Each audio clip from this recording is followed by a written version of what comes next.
ইনকিলাব মঞ্চের আহ্বায়ক শরীফ ওসমান হাদির মৃত্যুতে শোক জানিয়েছেন রাষ্ট্রপতি মোহাম্মদ শাহাবুদ্দিন ও প্রধান উপদেষ্টা ডক্টর মোহাম্মদ ইউনূস।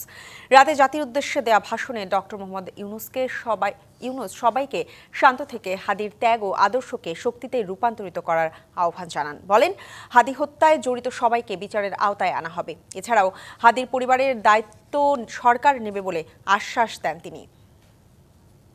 শহীদ ওসমান হাদির স্ত্রী ও একমাত্র সন্তানের দায়িত্ব সরকার গ্রহণ করবে। শহীদ শরীফ ওসমান হাদির অকাল মৃত্যুতে আগামী শনিবার একদিনের রাষ্ট্রীয় শোক ঘোষণা করছে। এই নৃশংস হত্যাকাণ্ডের সঙ্গে জড়িত সকল অপরাধীকে দ্রুত আইনের আওতায় আনা হবে। প্রতিবাদের অনন্য প্রতীক।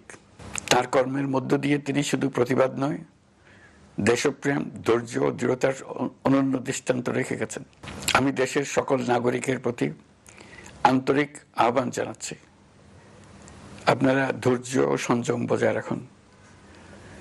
আইন শৃঙ্খলা রক্ষাকারী বাহিনী ও সংশ্লিষ্ট সংস্থাগুলোকে পেশাদারিত্বের সঙ্গে তদন্ত কার্যক্রম পরিচালনা করে সুযোগ দিন।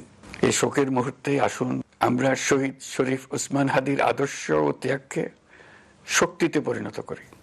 নতুন এবং ফিরে আসা গ্রাহকদের জন্য নগদে চলছে ক্যাশব্যাক সহ প্রতিদিন হাজারো উপহার জেতার সুযোগ। হবে আশা আর ফেরা, সারপ্রাইজ সেরা।